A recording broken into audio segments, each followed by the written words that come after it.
SEC tiers week 5. All right, we got enough data that's come in so far.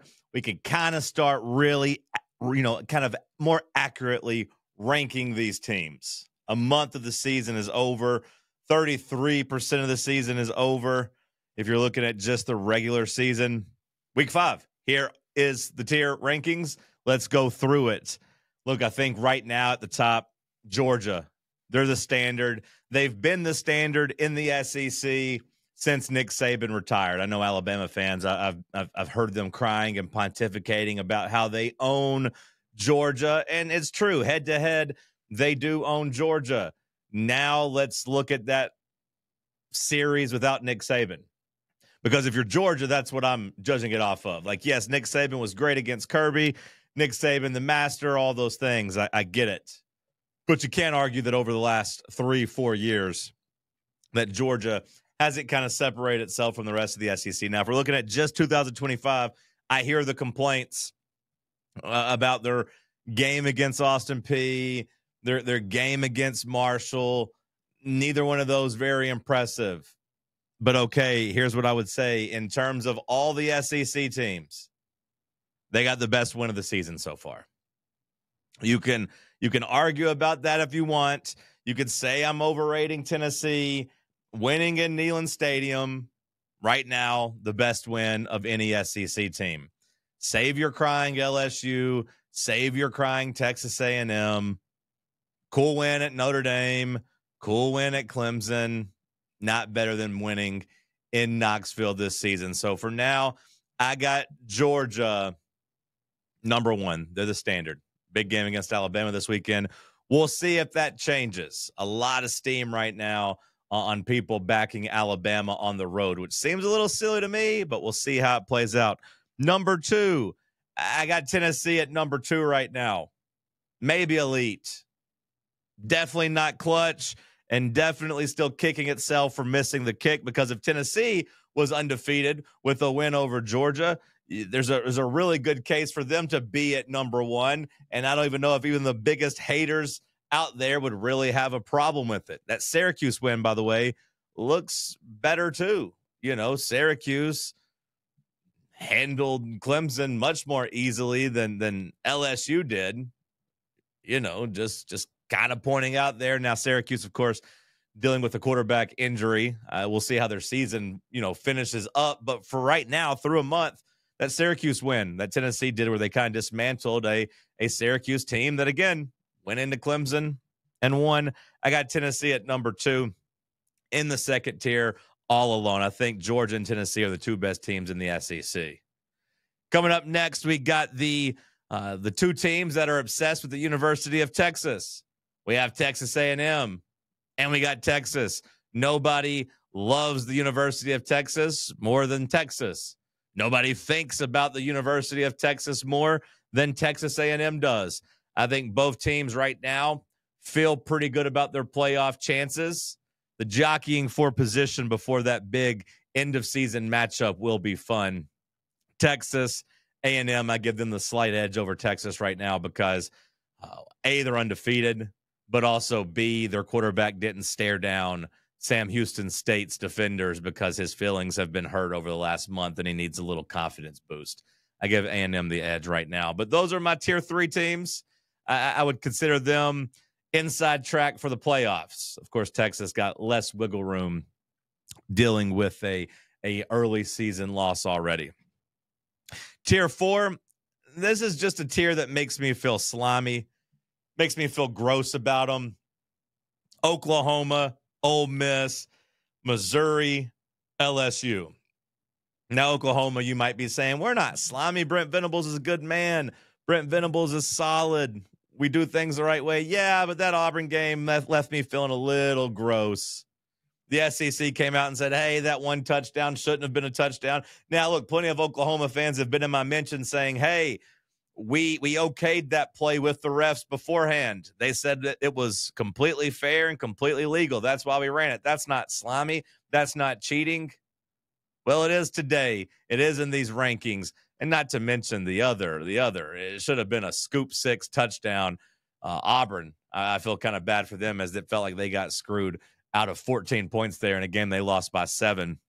The other teams, Ole Miss, Missouri, LSU, Lane Kiffin, Slimy, Eli Drinkowitz. This makes maybe he's more of creepy than he is slimy.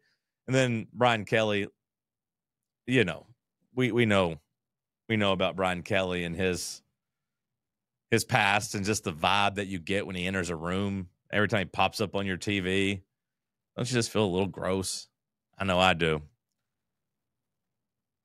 Next here, we got kind of the scrappy underdogs, the teams that either are riding a high, looking at Mississippi State and Vanderbilt, or a team like Alabama that was left for dead, and everyone said, hey, they suck. Hey, they're in trouble. But now here they find themselves heading into week 5.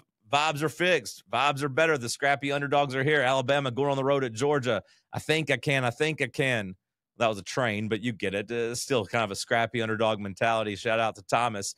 And then, Mississippi State and Vandy, 2 teams that are always kind of doormats in the SEC, both riding high right now. Neither team has lost. Vanderbilt, not afraid to go on the road and play South Carolina. 70 points at home against Georgia State in a revenge game. Vatech beat them down. Now, Vatech also lost by like 30 to Old Dominion, so I don't know how good of a win that is. Or I don't know how impressive it really is beating South Carolina. But, hey, I'm not here to nitpick Vandy. Scrappy underdog, that's who they are. Same for Mississippi State. Trying to take on Tennessee this weekend in one of the biggest games in recent memory, at Mississippi State in Starkville. The cowbells will be clanging. We'll see what Alabama does at Georgia. And then we get to the teams that probably don't feel so good.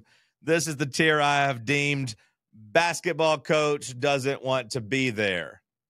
Well, Bruce Pearl made that clear. Leaving. He's out of there. John Calipari, do you really think he wants to be in Fayetteville? Do you really think he wants to be in Arkansas? Or do you think it was the only school dumb enough to throw him a lifeline whenever he was getting set to get fired at Kentucky? On the football field, 2 frustrating teams, 2 teams that probably feel like they should have a better record than they do. Auburn, of course, beat Baylor earlier this year. Started feeling good about themselves. You could argue kind of got screwed at Oklahoma, but also at the very least kind of left a winnable game out there and lost a winnable game. Arkansas against Ole Miss and against Memphis probably feels like they win those games if they could just hold on to the football. Basketball coaches don't want to be there. I'm not sure if their football coaches will be at the end of the year. Now, look, both look more competitive than we probably thought. Both look like they're still playing hard for the coach. Arkansas, big chance against Notre Dame this weekend. We'll see if they can actually get a win. Otherwise, you could say they're scrappy. You could say the offense is improved, or you can also say, hey, let's get rid of Pittman and let Bobby Petrino get the reins again and try to take us back to glory. With Hugh Freeze, I always worry about them. Once they lose a couple games, what happens? Does that ball come unraveled once you lose? Can you get back on track, or does it just spiral? Speaking of spiraling, I get down to the bottom. This is just the tier. Football coach does not want to be there either. This is South Carolina, Kentucky, and Florida. Beamer probably asking Pops right now, hey, so Vatech, it's not that bad of a place, right? Like, you liked being there, right, Pops? That was pretty good. Everybody treated you good. They appreciated you. Because right now, if I'm Shane Beamer, I think I'm counting down the days till I can swing at the ACC versus the SEC. About the worst possible start for Beamer, who kind of always teeters between on the hot seat at South Carolina versus in a comfortable position. Last year, really good team, kind of a raw end of the deal against LSU at home. They were very close to being 10-2 and a playoff team. Instead, they were a snub as they got left out. I think people thought that was going to carry over and transition to the next year, and you would take that step and get better. You had a quarterback in Lenoris Sellers that you probably thought was a top 5 pick, and who knows, he might still be. But you can't make the claim that it's been as good as you hoped with Sellers or the team. Of course, losing to Vanderbilt, losing to Missouri, those are two teams you have to beat if you're a serious SEC program. South Carolina went 0-2. And now all of a sudden you look around at Beamer and you're like, is he actually very good?